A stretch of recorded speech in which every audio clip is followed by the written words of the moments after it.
তারা তো ভোট দিতে পারা মানে তো দাঁড়ানো, তারা তো ওই ভয়টাই করছে যে আমি যেন শেষ মুহূর্তে না দাঁড়ায় যাই কিনা, ভয়টাই করছে।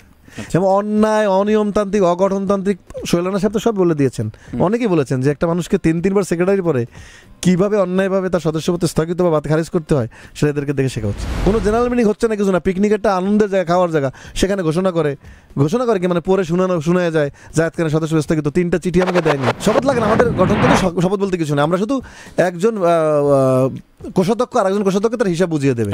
তো আমি যেহেতু সেক্রেটারি, আমি তো আমারটা হিসাব বুঝিয়ে নেব, তাতে সমস্যা না। উনি বললো না দেখি 2-3 দিন একটু জানাচ্ছি। আমি এখান থেকে খবর পাচ্ছি মোহাম্মদ হোসেন, যিনি এই পুরা নেপথ্যে থাকে সবসময় কলকাটি নারে, অপরাধ যখন খুব প্রচন্ড পরিমাণে আপনার সাথে হয়, আপনি সহ্য করতে করতে তখন বলাটাও আপনার জন্য অন্যায় না। আপনি কত সহ্য করবেন? নির্বাচন থেকে প্রথম কাঞ্চন ভাইয়ের অফিসে গেলাম আমি, মিশা ভাই এবং মিশা ভাইয়ের ছেলেকে নিয়ে। মিশা ভাই গিয়ে বললো আমি আমার ছেলের মাথায় হাত দিয়ে অদা করলাম, কাঞ্চন ভাই আপনি দাঁড়াবেন কিনা, দাঁড়ালে বলেন, তাহলে আপনার জন্য কোনো প্যানেল হবে না, আপনি একাই সভাপতি দাঁড়াবেন, কোনো প্যানেলের দরকার নাই। একদম সেম কথা জিজ্ঞেস করবেন। উনি বলেছে আমি দেখি, জানাবো, ভাবি। উনি কিন্তু তারপর একটা প্যানেলে দাঁড়ালেন, সেটা তার গণতান্ত্রিক অধিকার, দাঁড়াতে পারেই। নির্বাচন হলো, সব কিছু হলো, আমি জয়লাভ করলাম। জয়লাভ করার পর যখন ওনার সাথে বললাম এই অনুষ্ঠানের পরে, ফেক কাগজ তো অনেক পরের কথা, আপনি কিন্তু নোট করবেন তানভীর ভাই, এটা কিন্তু গন্ডগোল হওয়ার আমি বলেছি তার সাথে, আমি চ্যানেলাইতে বসছি, এই উনি যে ফেক যেটাকে বলছে তার আগের ঘটনা, কিন্তু মানে ঘোষণা করার পরেই বসছি আমরা চ্যানেলাইতে। আমাদের 29 তারিখ ফাইনাল রেজাল্ট হলো, আমরা 31 বা 1 তারিখে বসছি। সব কিছু ঠিকঠাক হলো, আমি ওনাকে ফোন করলাম, ভাইয়া চলেন আমরা শপথ নেই। বললো দাঁড়াও 2টা দিন দাঁড়াও, দেখি একটু। আমি বললাম কি দেখবেন ভাইয়া, মানে আমাদের সংবিধানে গঠনতন্ত্রে শপথের কোনো শব্দও নাই, আমরা বসে পড়লেই পারি। জিবজল ভাই বারবার বলতে চলেন বসে পড়ি, শপথ করা হয়নি না। আচ্ছা, শপথ লাগে না, আমাদের গঠনতন্ত্রে শপথ বলতে কিছু না, আমরা শুধু একজন কোষাধ্যক্ষ আর একজন কোষাধ্যক্ষ তার হিসাব বুঝিয়ে দেবে। তো আমি যেহেতু সেক্রেটারি, আমি তো আমারটা হিসাব বুঝিয়ে নেব, তাতে সমস্যা না। উনি বললো না দেখি 2-3 দিন একটু জানাচ্ছি। আমি এখান থেকে খবর পাচ্ছি মোহাম্মদ হোসেন, যিনি এই পুরা নেপথ্যে থাকে সবসময় কলকাটি নারে, সনি সিনেমা মালিক মোহাম্মদ হোসেন, উনি কাঞ্চন ভাইয়ের অফিসে খুব যাতায়াত করছে। করে আমি খবর পেলাম উনি অলরেডি সমাজ কল্যাণ মন্ত্রণালয় পর্যন্ত চলে গেছে। এগুলো কিন্তু কাঞ্চন ভাই সব জানতেছে, কিচ্ছু বলতেছে না। সে জানে যে একটা ছেলে জিতছে, তারপর সেখানে প্ল্যান করার সুযোগটা দিল। আমি কেন বলেছি আপনার কারণগুলো বলতে পারে। দেখেন, সিনিয়র মানুষ আমার কাছে সম্মানের, ওনাকে আমি দরজা খুলে দিতাম, ওনাকে আমি পায়ে সালাম করে ওনাকে আমি সবসময় নামতাম। কাঞ্চন ভাই এফডিসি থেকে একা চলে গেছে, গাড়িতে উঠছে, আমার কোনো রেকর্ড নেই, দরজা খুলে তাকে উঠে দিতাম, উপদেষ্টা বানিয়েছিলাম, তাকে মাথায় রেখে রাখতাম আমরা। তো সেখান থেকে কাঞ্চন ভাই সেটা করলেন। পরে শুনলাম যে কাঞ্চন ভাই সমাজ কল্যাণ থেকে কাগজ এনে টেনে সব ঘটনা ঘটালো, গেল সেই অন্যায়কে সাপোর্ট দিলেন। কাঞ্চন ভাইকে ফোন করলাম, আর ফোনই ধরলেন না, যে অন্যায়টা কেমনে হলো।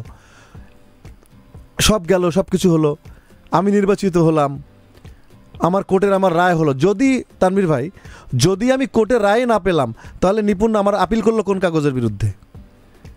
আমি তখন না, কিন্তু শেষ করতে না, আমি শেষ করতেছি। তখন সেখানে আমি উকিলের একটা কাগজ আনলাম, যেটাকে বলা হচ্ছে অ্যাডভোকেট অন রেকর্ড, মানে অ্যাডভোকেট সার্টিফিকেট যেটা বলে। এটা সুপ্রিম কোর্টের স্পষ্ট রায় আছে, তোমার নকল না ওঠা পর্যন্ত এই যে তোমার যে অ্যাডভোকেট, মানে যেটা আপনি লয়ারদের জিজ্ঞেস করলে পারেন, লয়ার যে সার্টিফিকেট, লয়ার সার্টিফিকেট পৃথিবীর যে কোনো জায়গায় গ্রান্টেড, এটা ডিএলআর স্পষ্ট উল্লেখ আছে। ওই মেইন কাগজটা উঠে যতদিন না ওঠে ততদিন পর্যন্ত তুমি এটা দিয়ে যে কোনো কাজ করতে পারবো, আপনার যে কোনো ফাঁসিরাও বন্ধ হয়ে যাবে এই লয়ার সার্টিফিকেট দিয়ে।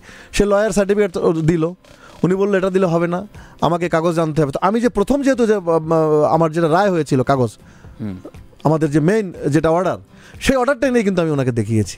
সেখানে ফেক কাগজের কিছু নাই। তো প্রথম যে আমাকে রায় দিল, সেই রায়ের কাগজটা এনে দেখিয়েছি।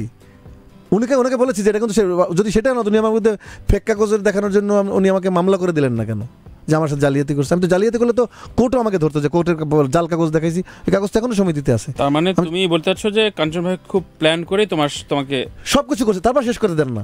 তারপর যখন আপিল গ্রহণ করলো, আমি যখন হাইকোর্টের রায়টা নিপুণ আপিল করলো, এবার আপিল গ্রহণ করছে শুধু, আমি তো হাইকোর্টে নির্বাচিত, আমাকে বলছে Zayed Khan is the elected general secretary, এইটার বিরুদ্ধে নিপুণ আপিল করলো, সে আপিলটা গ্রহণ করছে। আপিল কিন্তু এখনো সুপ্রিম কোর্টে চলমান, মামলা কিন্তু এখনো শেষ হয়নি, কাউকে বলেনি তুমি সেক্রেটারি। সেটাকে কাঞ্চন ভাই মতো মানুষ, আমি হাসছি, লজ্জা পাইছি। সে একজন সিনিয়র মানুষ, সে আইনের কথা বলে, নিরাপদ সড়কের চেয়ে বলে। সে শিল্পী সমিতির সামনে এসে বলে কি, জায়েদের তো এখন জাতিসংঘ ছাড়া কোথাও যাওয়ার জায়গা নেই। ভাবতে পারেন, সিনিয়রদের যেমন সম্পর্কে কথা বলা যেমন জুনিয়রদের জন্য অনেক কষ্টের, একজন এত বড় সিনিয়র কোনো জুনিয়রকে বেআইনি কথা বলা অন্যায়। তার মানে কি একজনের সভাপতি হয়ে এসে কাজ করতেছেন।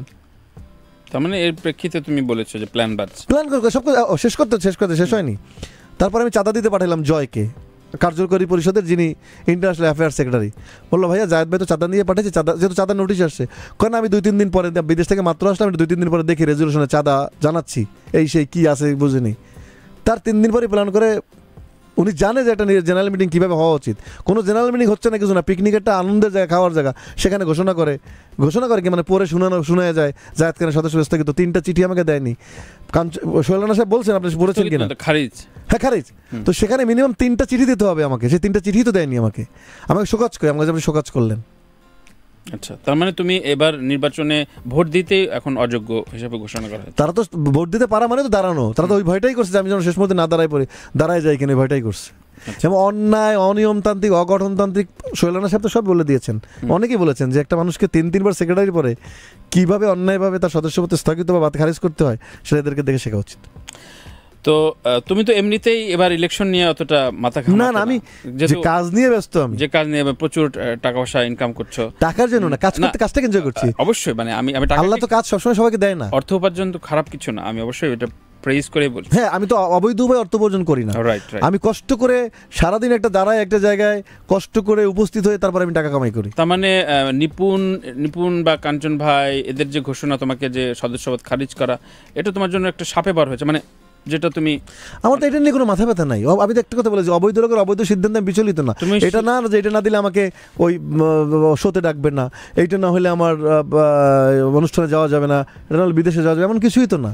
তো শিল্পী সমিতি নিয়ে তোমার এখন তেমন একটা মাথা ব্যথা আমার নাই। জাগো এফএম এর অ্যাপ এখন পাওয়া যাচ্ছে অ্যাপ স্টোর এবং প্লে স্টোরে।